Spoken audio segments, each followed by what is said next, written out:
training methods are not effective, which is why those teenagers were so weak. He asks the man to choose his best student to fight with him and promises that if the chosen student were able to put the knife to his body even once, he would admit defeat and leave that school. Tadaomi then chooses Nagisa, but states that the boy doesn't have to participate in this if he doesn't want to. However, what most students didn't even suspect is that Nagisa has a natural talent for killing. The boy manages to hide this ability very well behind his easygoing personality. He smiles and walks towards the man who was completely confident, but when he looks at the boy's face, he is totally speechless.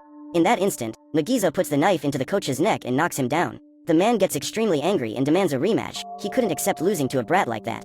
But Nagisa reminds him of the deal. He thanks Takaoka for his teachings, but asks the man to accept his defeat and leave. Humiliated, he decides to leave and all the students thank Nagisa for getting rid of that crazy psychopath. It's a rainy day and classes continue as usual. Koro-sensei is late, and when he arrives in the room, everyone notices that there is something wrong with his face. The octopus had a completely bloated head because it had absorbed a lot of water. Science class was about to start and Okuda asks her teacher to drink the poison she used all her skills to prepare. Everyone mocks the girl for her naivety, but Koro-sensei decides to drink that weird liquid. As he does so, his face turns pale and suddenly, horns begin to grow on his head. Finally, his entire body turns white, as if frozen.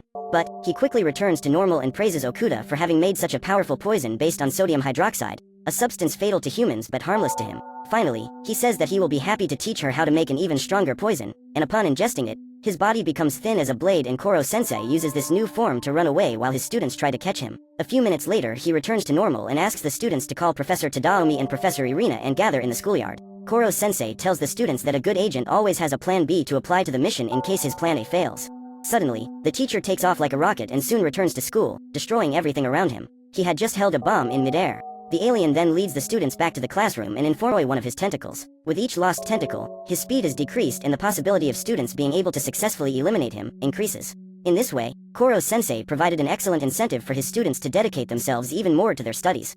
At the end of the class, as the students returned to their homes, the teacher decided to give Nakamura, his best English student, a hands-on experience of the language. So, Koro-sensei takes her to the United States, where she could have direct contact with English.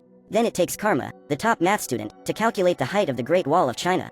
And Kayano went to Italy to find out the leaning angle of the Leaning Tower of Pisa. In this way, all students were able to live an academic experience outside Japan and Koro-sensei was able to complete his graduation photo album. After the exam, Nakamura, Okuda and Karma were the ones who got the highest grades in English, science and math respectively. Therefore, each of the three could destroy one of their teacher's tentacles on the day of the final exam. The next day, the students prepared to execute the plan to eliminate Koro-sensei. They build all the structure necessary to succeed in their mission. That night, while watching the prepare to start the operation, after picking up their weapons, they head to the place of execution. Koro-sensei is tied up and the rest of the trap is revealed. The gang didn't miss a single detail and they were all eager to get their reward. Nagisa reveals that after cutting off his tentacles,